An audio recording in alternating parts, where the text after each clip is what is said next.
Mesdames, Messieurs, bonjour, bienvenue à l'Actu Plus. Aujourd'hui, je suis à nouveau seule. Non, je suis de retour. Et là, les gens ne comprennent pas pourquoi je suis caché dans le fond de même.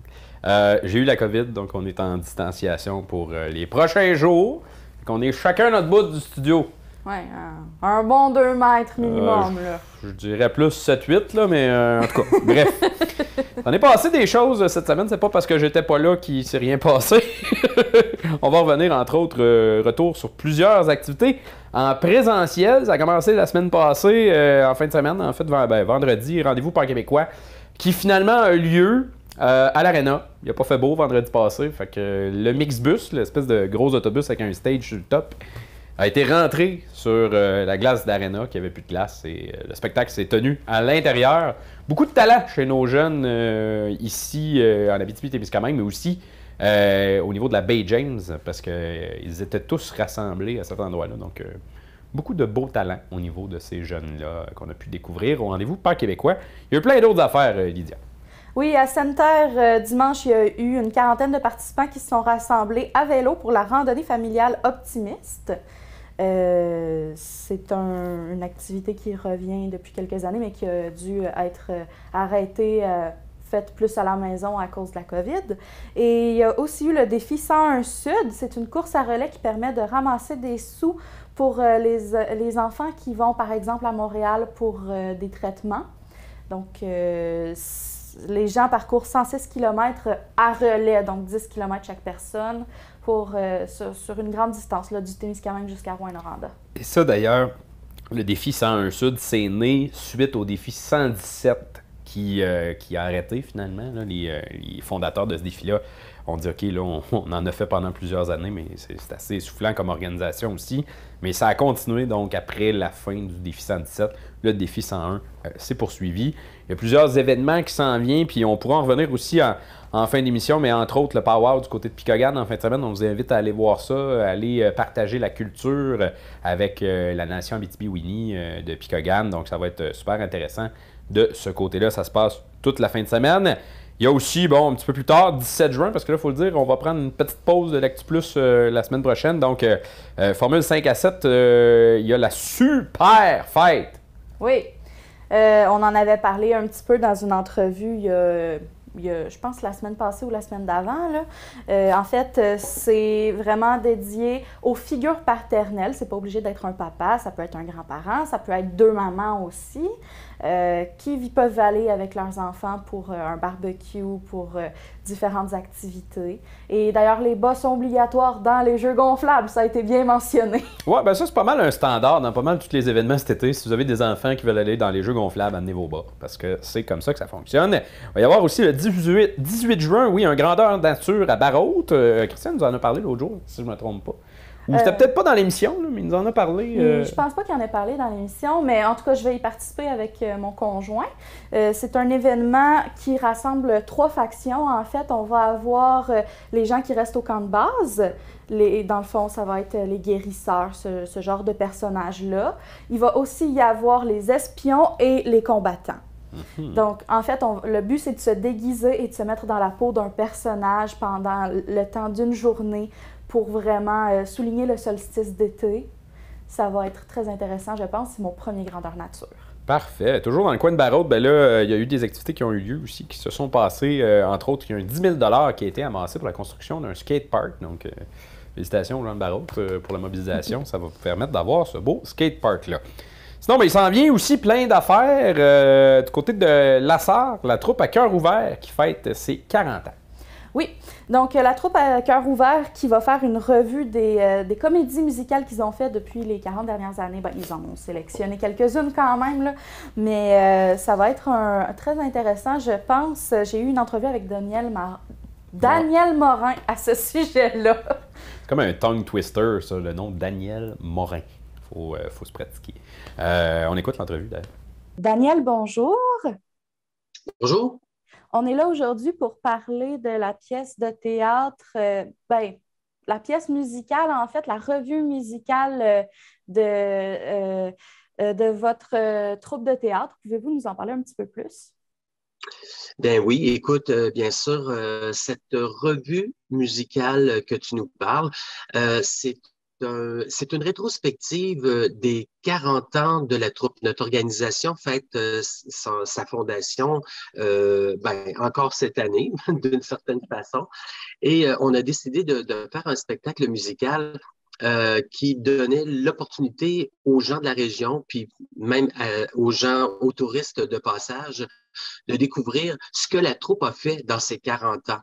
Donc, on part avec, bien sûr, la première comédie musicale que la troupe a produite en 1998 avec Demain matin, Montréal matin, Grease, Rock and None. On a bien sûr aussi les dernières productions comme Hairspray, Annie, Je reviens chez nous. On va même faire un clin d'œil aussi au Paradis du Nord. Donc, c'est un feu roulant pendant 2 heures, une première partie et une deuxième partie. Et les gens vont s'amuser avec, bien sûr, il va y avoir en arrière-plan du multimédia, donc des documents d'archives que la troupe va présenter. C'est M. Jean Caron qui est en arrière du multimédia, qui a fait la création. Donc, on présente tous ces beaux documents d'archives-là avec des photos également qui vont souligner les 40 ans de l'organisation. Si je comprends bien, c'est des extraits des différentes comédies musicales. Exactement ça. Donc, on a choisi, des fois, on a été chercher une chanson ou deux chansons qui représentent bien la comédie musicale. Et des fois, on a fait ce qu'on appelle des medley. Donc, on a été chercher quelques chansons pour vraiment camper la production comme telle. Je ne suis pas sûre de comprendre c'est quoi le concept. Est-ce que c'est de prendre des bouts de chansons puis d'en faire une seule? Ben, c'est que à chaque moment, donc, comme je te disais, on a Demain matin, Montréal matin. Mhm. À l'intérieur de cette production-là, il y a eu comme beaucoup de chansons qui ont été interprétées. Alors, ce qu'on a fait, c'est qu'on a été en chercher une ou deux, et puis on va la faire en scène. Tu comprends? Donc, et en même temps qu'on va jouer la scène, en arrière-plan, il y a un multimédia qui va être présenté avec des documents d'archives de l'époque, donc du moment où on l'a créé en 1998. Et les gens vont pouvoir regarder ça en même temps qu'il y a quelque chose sur scène. Est-ce que je suis clair? Oui, là, je comprends mieux. OK. D'où est venue l'idée de se concentrer sur la comédie musicale? Écoute, la troupe, si je te fais un résumé, la troupe a été créée en 1981. C'est Gabriel Desjardins qui a fondé l'organisation. Et à ce moment-là, la troupe a été créée avec des exercices d'improvisation. Ça a été aussi une ligue d'improvisation dans la première année. Et l'organisation a pris une tangente ensuite de ça pour créer leur dans le fond, leur première production. Et toutes ces pièces-là, à l'époque, étaient jouées au printemps. Donc, une fois par année, la troupe produisait des spectacles au printemps. Suite à tout ça, vers les années 90, la seule ville qui n'avait pas nécessairement de théâtre d'été en région, donc toutes les villes avaient un théâtre d'été, sauf la Sarre. Donc, il y a cinq personnes qui ont décidé de prendre la pôle et de créer le premier théâtre d'été à la Sarre. Donc, ça a commencé dans les années 90. Fin des années 90, première comédie musicale a été créée avec Demain matin, Montréal matin. Donc, on va chercher une directrice musicale qui a beaucoup d'expérience dans le domaine. Donc, Madame Jocelyne Beaulieu. On a été chercher des chorégraphes, on a été chercher vraiment toute une équipe pour former la première production. Et on a vu à partir de ce moment-là que la troupe avait pris cette tangente-là, mais il y avait comme une effervescence, il y avait comme comment je pourrais bien dire, une volonté de la population de venir voir ce spectacle-là. Et tout de suite, dans les années, vers la fin, comme je te parle des années 90 avec Demain matin, Montréal matin, tout de suite, on a vu le bassin de gens de la région, Val-d'Or, Témiscamingue, Amos, Rouyn, La Sarre, et bon, je nomme-les. Ces gens-là venaient voir le spectacle à la Sarre. On a dit, mon Dieu, c'est parce qu'on est intéressant à regarder, tu comprends? Alors, on a toujours continué un peu à garder en mémoire cette façon de faire là, ce spectacle-là, les comédies musicales. On a produit de grands, je pense entre autres en 2004 avec le Roi Lion. C'est une production qui était magnifique. On jouait avec des marionnettes, on jouait avec des costumes qui étaient comme très éclatés. Oui, on a toujours gardé cette lignée-là. C'est comme notre carte de commerce, notre carte de visite. Et puis, ben voilà, depuis ces années-là, on continue.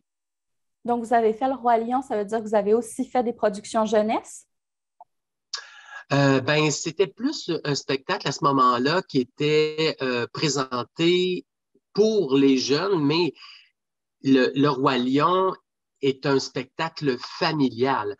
Comment je pourrais t'expliquer? C'est que oui, la musique et tout ça, mais le visuel, et puisqu'on jouait avec des marionnettes, ça venait beaucoup, ça venait chercher le jeune public.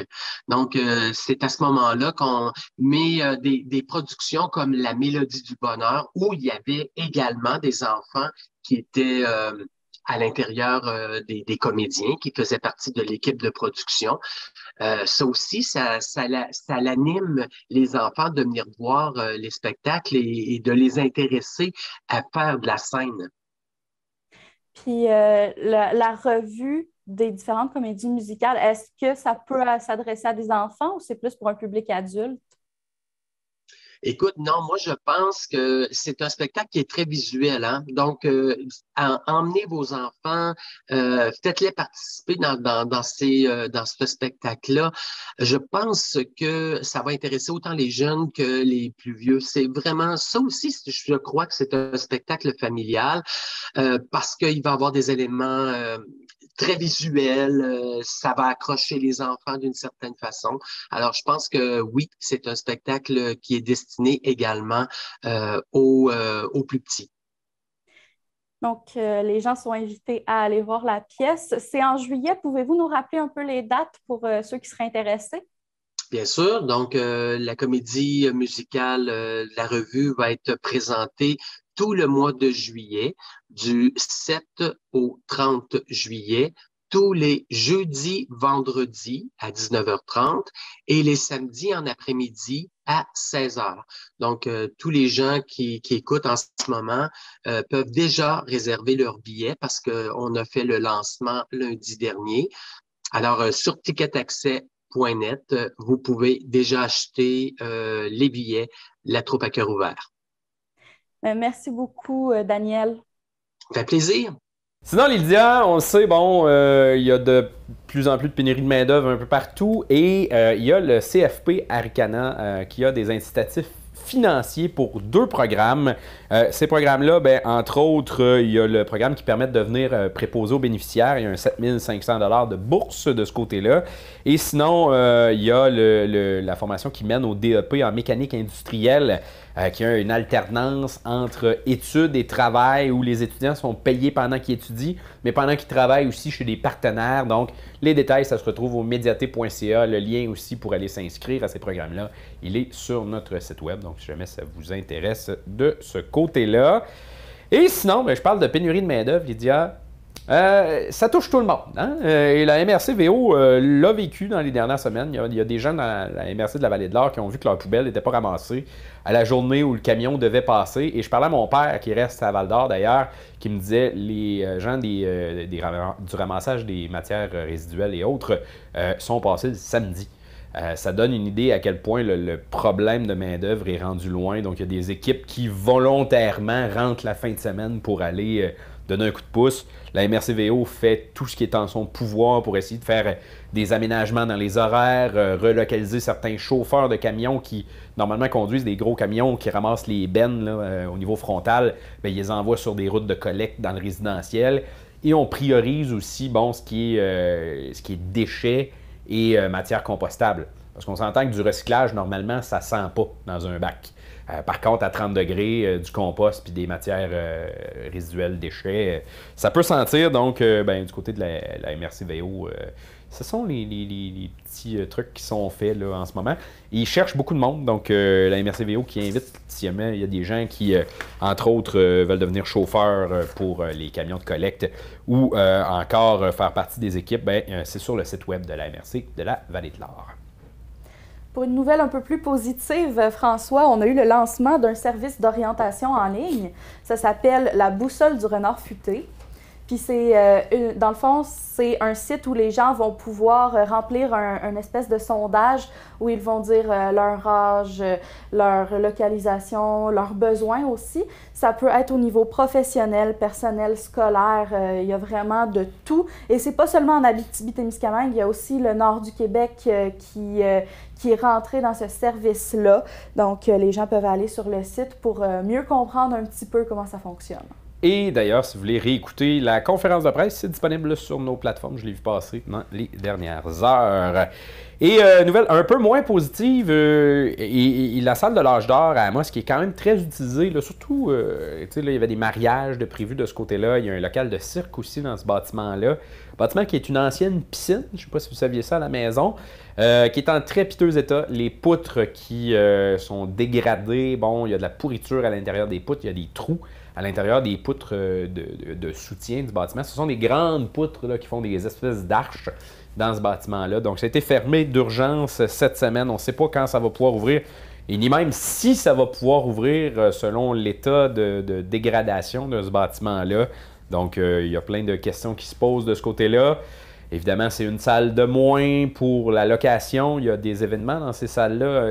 J'ai participé, entre autres, il y a quelques semaines au niveau du souper aux morts du Club Lyon. Donc, ça rassemblait 200-300 personnes, ces soupers-là, dans cette salle-là. Ça fait une salle de moins pour Amos. C'est triste pour le moment. Et on ne sait pas ce qui adviendra de cet emplacement-là, là, selon les travaux qui sont à réaliser. Là. Il y a encore des analyses qui sont en cours de ce côté-là. Sur une note plus positive, on a eu le lancement de la saison touristique Amos Arikana 2022 hier, jeudi le 9 mai, si je ne me trompe pas. Exactement. Il y a beaucoup d'attraits qui ont été présentés. Notre équipe était sur place, je pense, et là, j'entendrai peut-être une petite voix me répondre, mais que c'est disponible sur nos plateformes. Mais entre autres, il y a plusieurs nouveautés. Bon, la petite voix nous a parlé.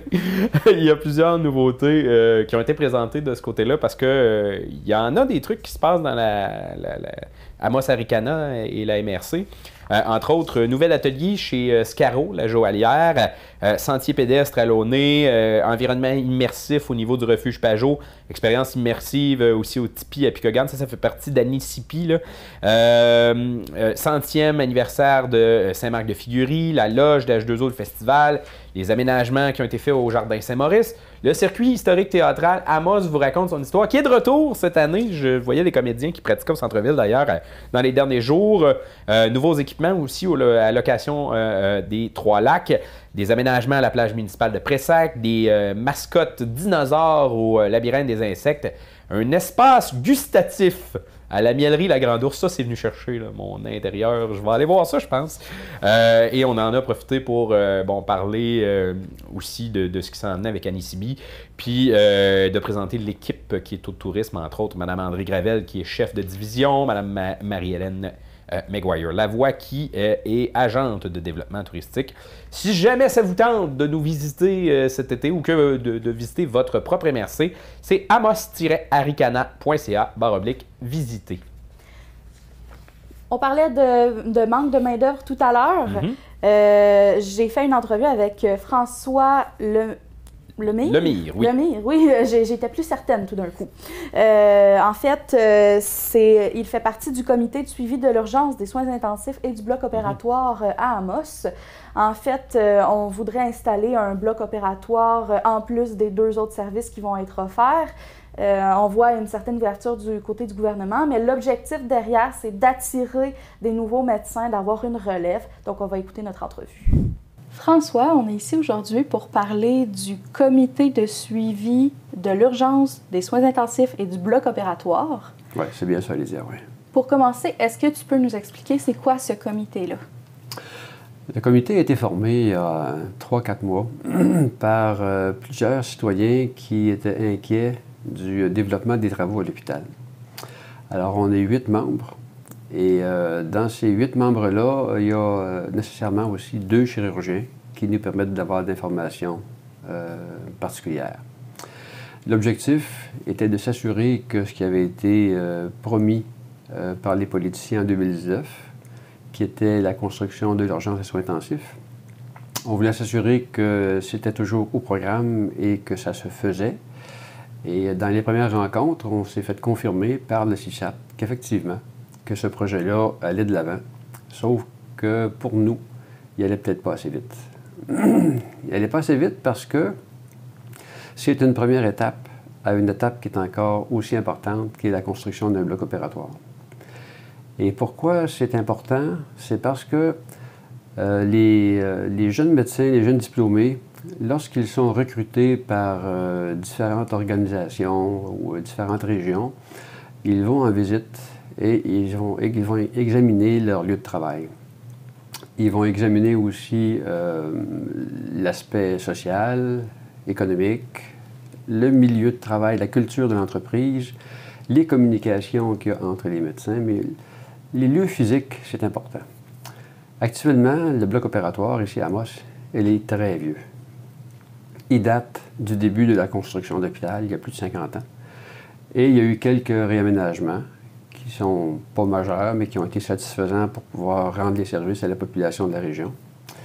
Et nous, la culture de l'entreprise, parce que l'hôpital, c'est une entreprise, alors la culture de l'hôpital au niveau médical fait en sorte que les médecins ont une très bonne chimie entre eux.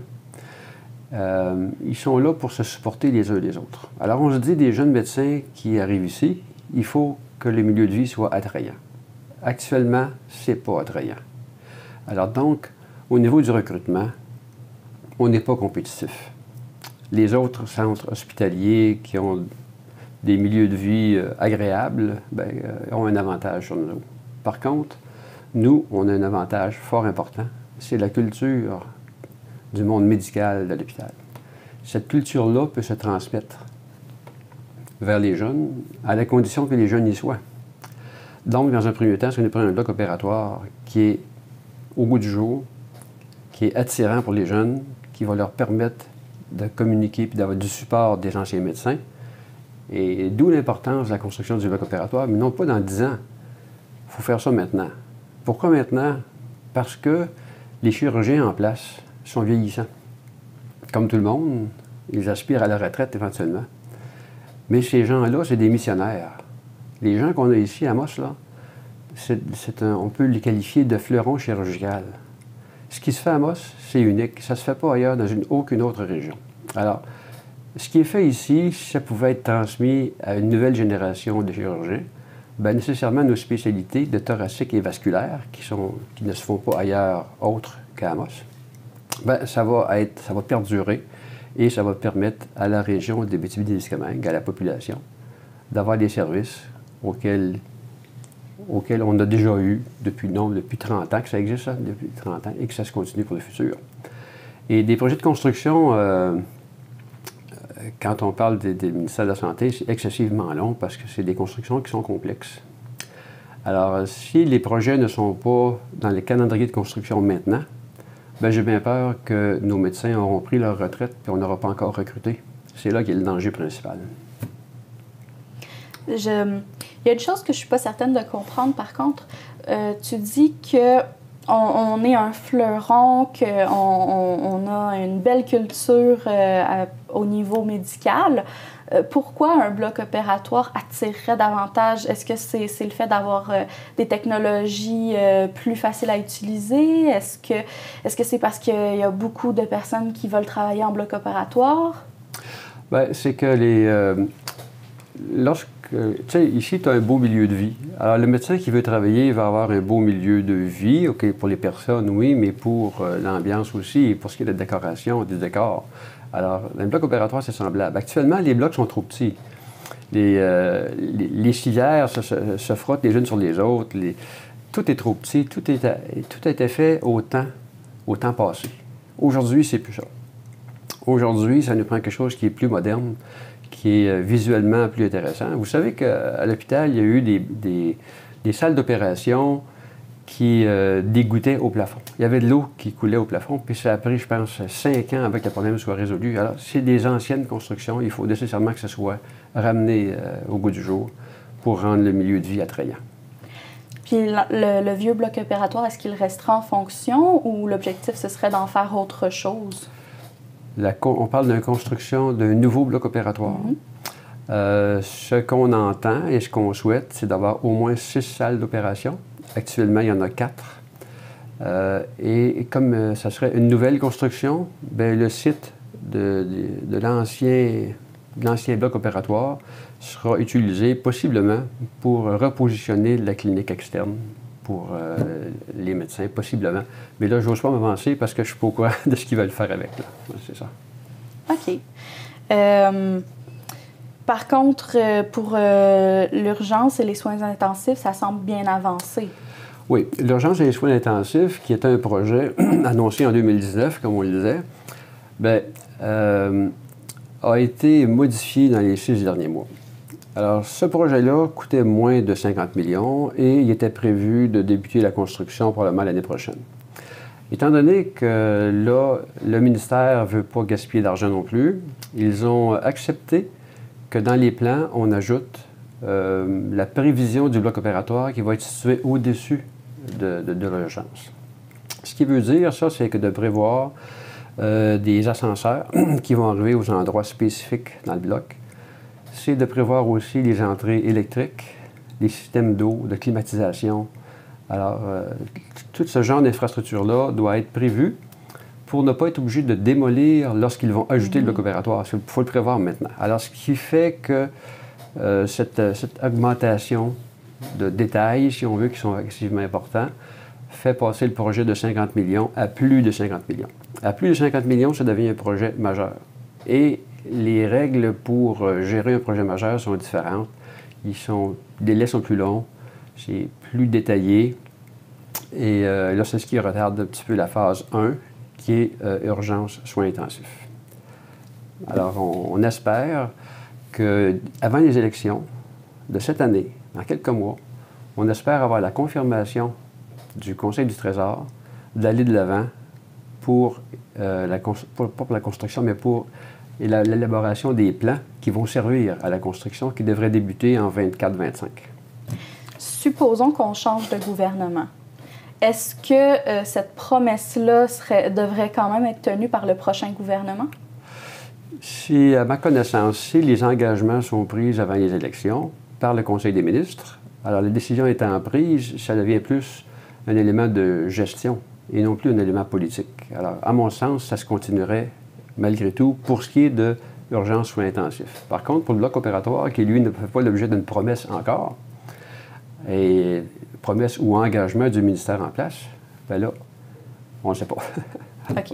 Mais on sent quand même une certaine ouverture puisqu'ils ont accepté d'adapter le projet pour pouvoir mettre le bloc opératoire éventuellement. Exactement. D'ailleurs, le CISAT avait, dans ses plans, fait une demande pour que le bloc opératoire soit ajouté.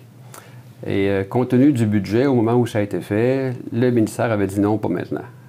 Le ministère est au courant qu'il y a une désuétude du bloc opératoire, une désuétude évidente là, qui s'en vient là. Alors, il serait malvenu pour eux de rejeter ce projet-là. Je m'attends à ce que ça se fasse en continuité. François, c'est un dossier qui est quand même important pour Amos, mais pour toute la région aussi. Est-ce que tu peux nous expliquer pourquoi? Définitivement très important pour la région.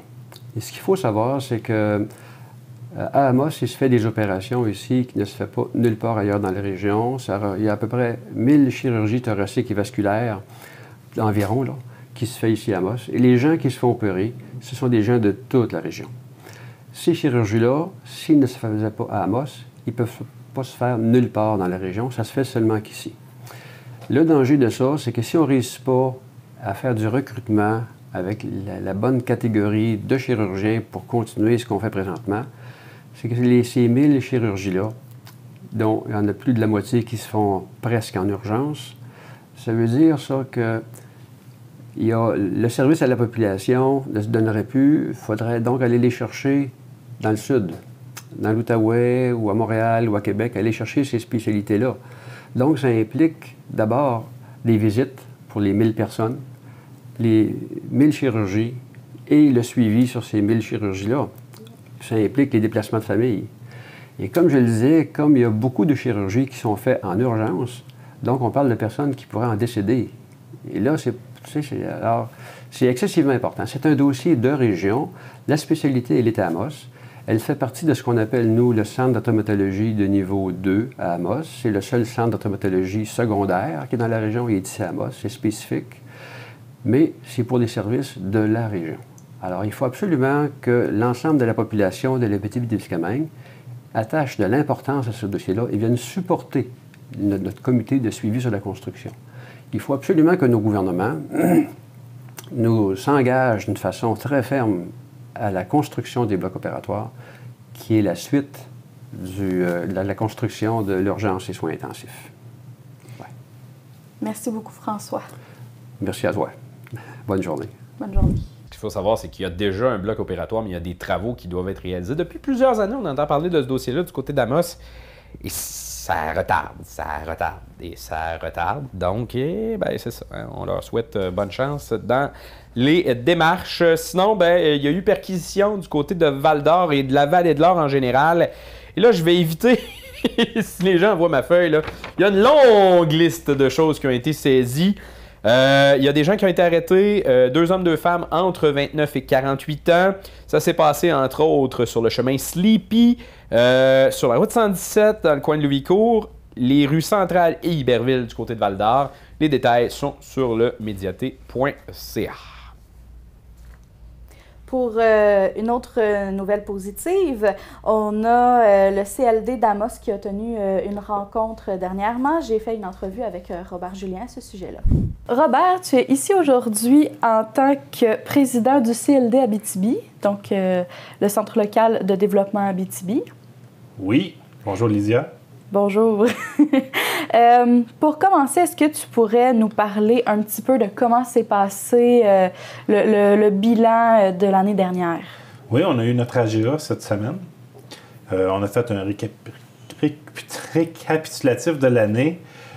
C'était au niveau des prêts aux entreprises. Nous, on a plusieurs missions au niveau du CLD, qui est l'aide au démarrage, puis aide à la croissance au niveau des entreprises, puis un autre volet qui est le développement entrepreneurial au niveau jeunesse. C'est sûr qu'au niveau du Fonds local d'investissement, cette année, on a fait 2 projets qui ont amené des investissements de 1,4 million. Mais c'était une petite année, parce qu'au niveau de l'investissement, pour nous, c'était 2 projets de 35 000 $. Mais où est-ce qu'on a fait notre grosse année? C'est au niveau de l'aide d'urgence aux petites et moyennes entreprises, qui est une délégation du gouvernement. Alors, on cumule 2020-2021. C'est près d'1 14 000 $ qui étaient remis pour soutenir les entreprises. C'est souvent des entreprises, des commerces au détail ou en tourisme qu'on a soutenus pendant la période de la pandémie. Alors, puis de l'autre côté, on a aussi le programme qui est soutien aux travailleurs autonomes, où ce qu'on a fait 11 projets. En temps normal, on en fait 7 à 8 par année, puis là, on a eu 11 projets. Fait que la pandémie a remis en question certaines personnes qui avaient peut-être un profil entrepreneur qui sommeillait en eux, fait qu'ils ont voulu partir le projet. Fait que le soutien aux travailleurs autonomes permet d'avoir une année l'équivalent à peu près de l'assurance chômage, mais permet de se concentrer sur son projet d'entreprise. Puis ce projet-là, il a été offert à 11 personnes. Oui, c'est 11 entrepreneurs qui ont voulu se partir OK. en affaires. Alors, il y a tout le soutien qu'on fait, toute la démarche au niveau d'établir le projet d'affaires, l'aide aux états financiers, au budget, au niveau du plan d'affaires. C'est plus comme à l'époque où on faisait des gros plans d'affaires avec des recherches de marché en tant que tel, mais c'est juste au niveau de structurer la démarche de démarrage. Pourquoi maintenant c'est plus simple un peu? Pourquoi avoir retiré un peu cette grosse recherche-là? Oui, ben parce qu'à l'époque, on faisait des gros plans d'affaires. Ouais. Maintenant, le promoteur il en fait une partie. Nous autres, on fait de l'accompagnement. On fournit certaines études générales, ce qu'on appelle des données primaires. Mais si on soutient dans sa démarche. Puis après ça, un coup que l'entreprise est partie, après ça, s'ils veulent agrandir ou on a des projets de croissance, mais là, on a le fonds local d'investissement qui intervient, où ce qu'on peut faire des prêts d'au-delà de à peu près 550 000 par projet. Mais souvent, on est en partenariat avec d'autres acteurs de développement économique, soit les banques ou la SADC, qui offrent aussi une portion de prêt. Fait comme ça, on peut lever des montants. Là, aujourd'hui, là, on avait une entreprise là, où ce que nous, notre partie, on mettait un montant, mais le prêt global là, était proche de $1 million. OK. Donc, c'est beaucoup d'argent qui est mis en jeu.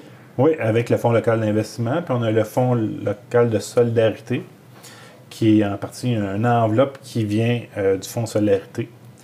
Puis avec les deux enveloppes, là, on peut aller jusqu'à 300 000 $.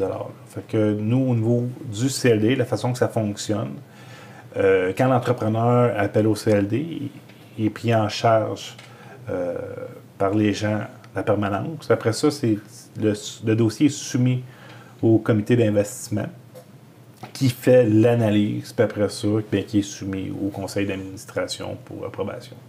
Puis l'analyse, elle porte sur quoi exactement? Bien, l'analyse, c'est sur l'analyse du projet global. Fait que c'est sûr qu'on regarde s'il y a une certaine rentabilité au projet, si les gens vont avoir la capacité de payer ou de payer le prêt en tant que tel avec nous, mais aussi qu'il y ait du succès dans son processus d'affaires. Fait que c'est tout l'ensemble de l'entreprise qui est analysé, puis aussi, bien, les projections futures. On regarde, là, est-ce que c'est périn dans le temps? Est-ce que le projet se tient globalement? Fait que c'est toute cette analyse-là qui est faite. Ce que j'ai vu aussi, c'est qu'il y avait 161 promoteurs qui ont sollicité le CLD, Oui. dont 61 femmes. C'était 55 en 2020, donc on voit une augmentation de la participation des femmes dans le milieu entrepreneurial. Oui, on a de plus en plus de femmes qui osent se lancer en affaires, puis c'est une bonne nouvelle. On le voit aussi au niveau du soutien aux travailleurs autonomes. Ils commencent souvent des solopreneurs, des entrepreneurs. Souvent, on le voit là, surtout dans les domaines de services ou dans le domaine des soins. Mais il y en a de plus en plus de femmes là, qui commencent à avoir des beaux projets. On a le volet relève qui fait partie du FLI aussi. Pour tout entrepreneur de 40 ans et moins, on fait un prêt. Ça peut aller jusqu'à 35 000 avec un taux d'intérêt qui est hautement avantageux pour se partir en affaires ou pour obtenir 25 % des parts dans une entreprise. Parce que c'est peut-être pas nécessairement des projets qui partent de zéro, mais on fait beaucoup d'acquisitions là, présentement là, au niveau de nos prêts. Là. Fait que le prêt relève, là, c'est un beau produit là, pour les jeunes qui voudraient se partir en affaires ou même acquérir une nouvelle entreprise. Puis les projets tournent autour de quoi? Est-ce que c'est dans le tourisme? Tu as parlé aussi un petit peu de projets plus de services. Bien, on voit un peu de tout, autant du service que du commerce de détail que de la transformation. Là. On a soit au niveau de la construction, on a beaucoup d'entreprises qui travaillent autour du domaine forestier aussi, ou des sous-contracteurs au niveau minier aussi qui viennent nous voir. Là. C'est sûr que la pénurie de main-d'œuvre peut refroidir certains, mais d'un autre côté, il y en a plusieurs qui décident de faire le saut puis de se lancer. Cette année, on a accompagné 161 promoteurs, comme tu as mentionné, comparativement, je pense que c'était 147 l'année précédente. Fait on voit là, la reprise post-pandémie qui fait que les gens là, soit se lancent en affaires ou décident d'avoir confiance au marché puis de réinvestir dans leur entreprise. Fait que pour nous, c'est une bonne nouvelle. Nous, on est là aussi pour soutenir le développement économique sur tout notre territoire. Il y a plusieurs... Ça, c'est la portion des fonds d'investissement, mais aussi, on est sur plusieurs tables de concertation régionale.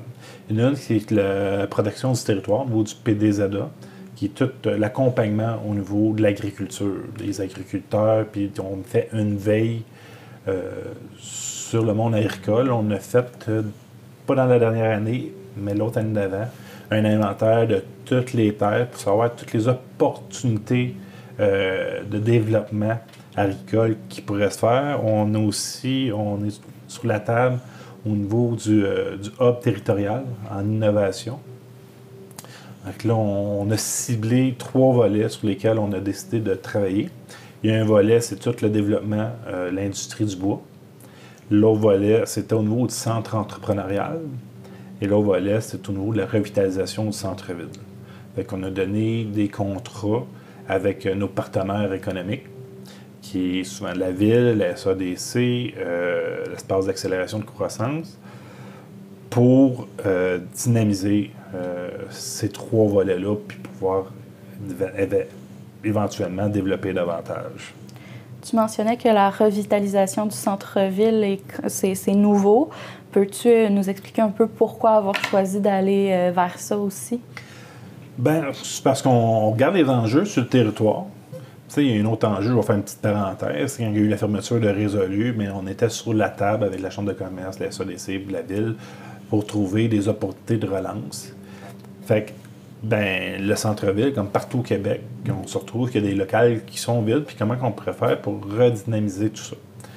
Fait on participe sur une table. Et présentement, on vient de finir une série de consultations. Il y a eu 3 soirées de consultation avec des gens du milieu, avec des entrepreneurs, avec des agents de développement économique, bien, pour voir c'était quoi les opportunités qu'on avait sur le territoire, c'était quoi les enjeux qu'il y a aussi sur le territoire, pour après ça se donner une vision d'ensemble, puis avoir des objectifs spécifiques sur lesquels on pourrait travailler. Présentement, il y a des enveloppes qui sont faites au niveau de la ville, que des partenaires de développement économique. Bien, des fois, c'est voir comment on pourrait travailler avec ces enveloppes-là pour maximiser la mise.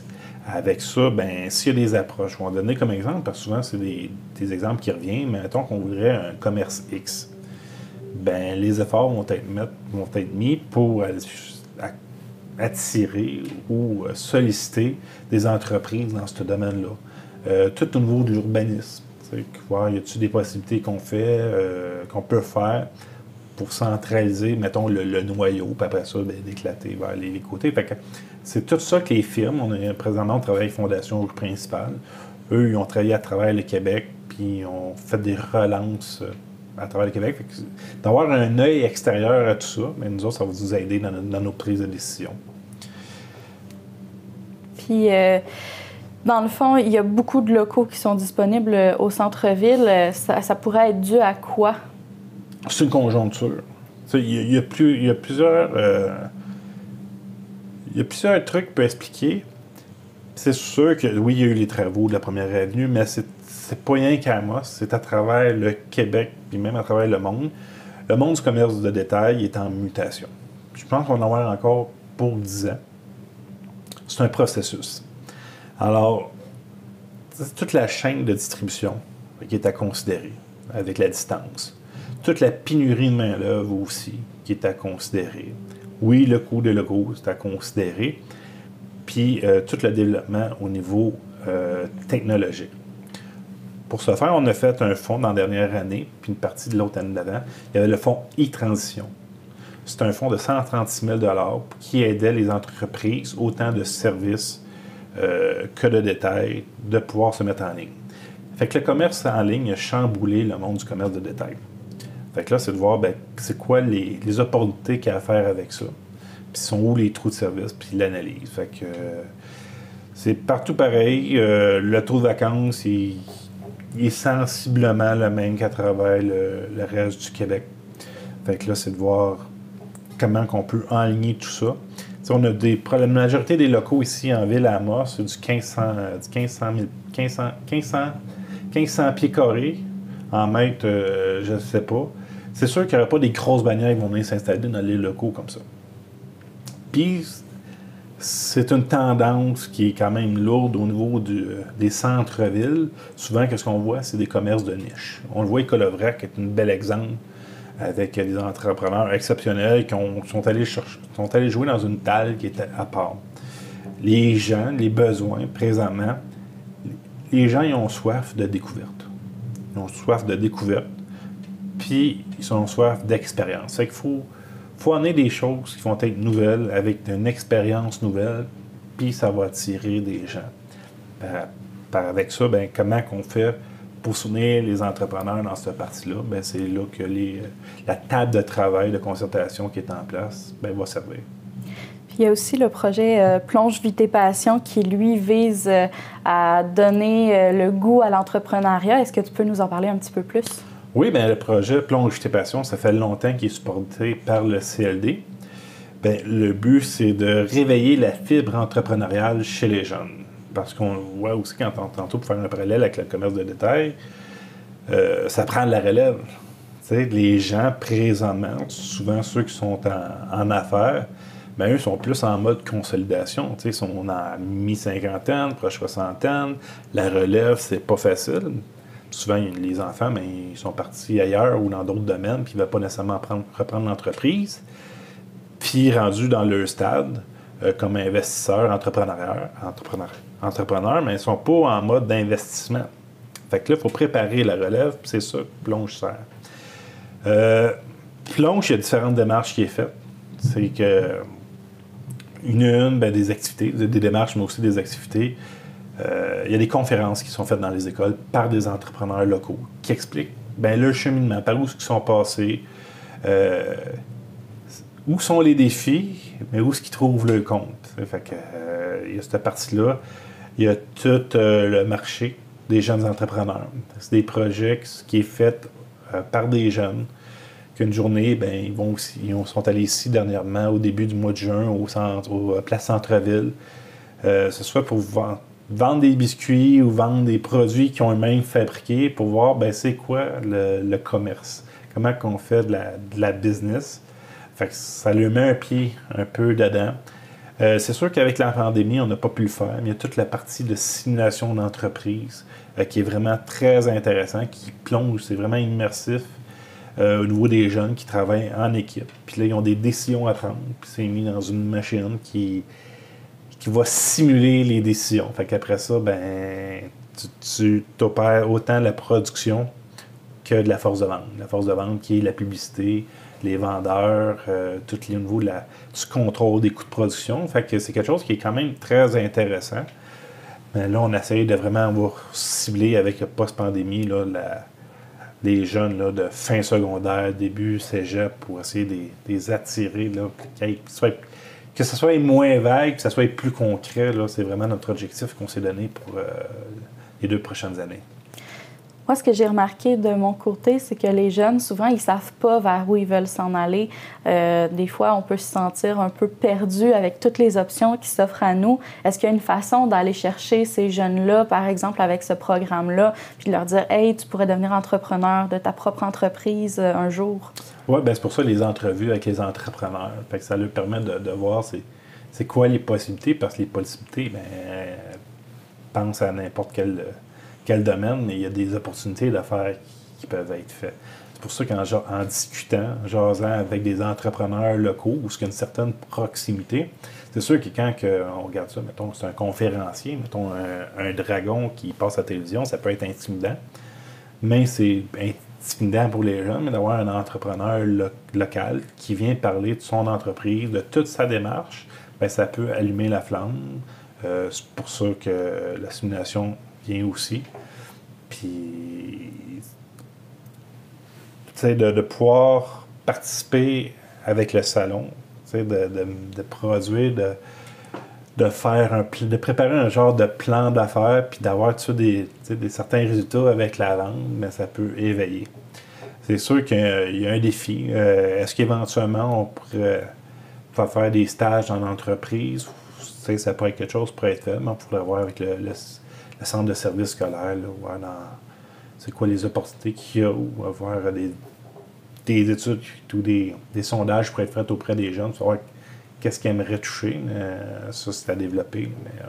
Mais, on a quelqu'un qui est attitré juste à ce projet-là, présentement, qui est Marie-France Petit, au niveau du MRAR, qui s'occupe de la démarche Plonge tes passions. Donc, des beaux projets qui vont peut-être s'en venir. Merci beaucoup d'avoir été là. Ça fait plaisir, puis on lance l'appel à tous ceux qui ont un désir de se partir en affaires, de contacter le Centre local de développement Abitibi. On est là pour ça. Il y a des gens qui viennent nous voir, ils prennent des 3 renseignements, ils nous appellent une fois, ils ont les renseignements qu'ils veulent. Il y en a d'autres qui ont fait de l'accompagnement plus longtemps.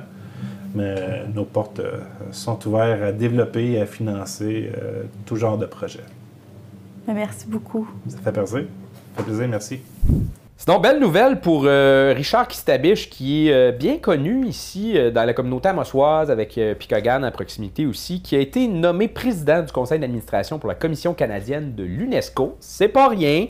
Monsieur Kistabiche qui s'implique, entre autres, au niveau de Minwashin, qui est un organisme culturel sans but lucratif qui a pour but de soutenir, développer, célébrer les arts, la langue, la culture autochtone. Donc, chapeau, Monsieur Kistabiche, pour ce nouveau poste qu'il va pouvoir représenter. Et ce que disait, entre autres, Minwashin, c'est que c'est la première fois que c'est un représentant venant d'une des nations autochtones qui obtient ce poste-là. Donc, un gros félicitations à M. Kistabiche pour cette belle nomination.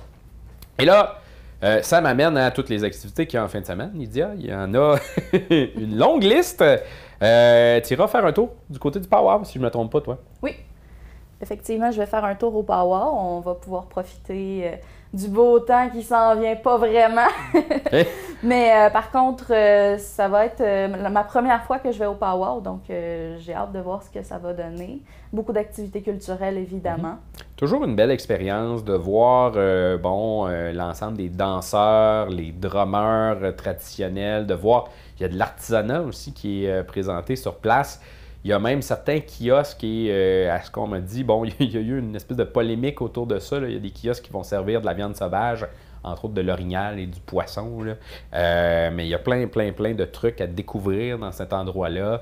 Et les habits traditionnels aussi qui sont faits à la main des danseurs, porter une attention particulière à tous les détails qui se retrouvent à l'intérieur de ça. Si jamais vous y allez, sachez qu'il y a des règles à respecter dans un powwow. Entre autres, vous ne pouvez pas prendre des photos quand vous voulez. Photos et vidéos, vous avez à écouter l'annonceur. Il y a toujours un annonceur maison sur place qui va vous le dire quand c'est le moment de prendre des photos et des vidéos. C'est tout simplement par respect de la culture que l'on ne peut pas prendre de photos dans certains moments bien précis dans les différentes cérémonies. Donc, je vous le dis à la maison, si jamais vous allez faire un tour de ce côté-là. Une autre... Oh, pardon, je t'ai Oui, coupé. vas-y. Mais une autre chose importante à retenir, c'est qu'on ne dit pas des costumes, mais bien des habits traditionnels, comme tu l'as dit tout à l'heure. Ce ne sont pas des déguisements, on s'entend, c'est vraiment des habits qui sont portés par les Autochtones. Exactement. Sinon, en fin de semaine, il se passe aussi plein d'affaires. Il y a le Salon Kingsman du côté de Val-d'Or. Francis, notre collègue, va aller faire un petit tour de ce côté-là. C'est l'espèce de fin de semaine d'adieu de la mine du côté de Matagami. Il y a des gros spectacles de ce côté-là qui sont présentés en collaboration avec Ossisco en Lumière. Donc, ça va être une espèce de gros party du côté de Matagami en fin de semaine. Il y a le chef du Bloc québécois aussi, Yves-François Blanchette, qui sera de passage en région. Je l'ai en entrevue demain matin. Donc, on pourra vous présenter ça sur les plateformes de Médiaté. Et il y a le rodéo aussi du côté de Lassar. Donc, si vous cherchez de quoi faire en fin de semaine, il n'en manque pas des trucs à faire. Je pense qu'on va pouvoir avoir du stock à faire. Moi, malheureusement, je ne pourrais pas me présenter dans ces événements puisque je suis encore à éviter les événements publics pour les prochains jours. Mais j'aurais aimé ça, mais je manque une belle fin de semaine.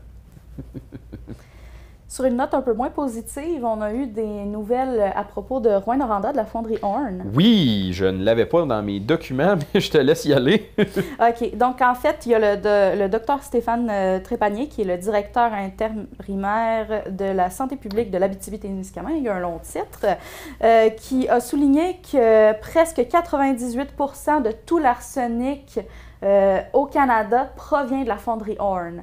Donc, on a le CISAT qui a décidé de mettre son pied à terre puis de dire qu'il fallait faire des actions concrètes et rapides pour protéger la santé des citoyens de Rouyn-Noranda.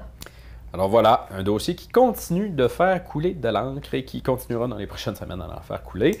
Lydia, je te souhaite une bonne semaine de vacances. Parce que tu tombes en vacances à partir de là. Je te donne un coup de pied, puis on te sort du studio, puis on t'envoie profiter du beau temps. Qu'il n'y a pas en ce moment. Mais... C'est ça, du beau temps. Et pour les auditeurs, je pense qu'on vous retrouvera à une prochaine fois. Là.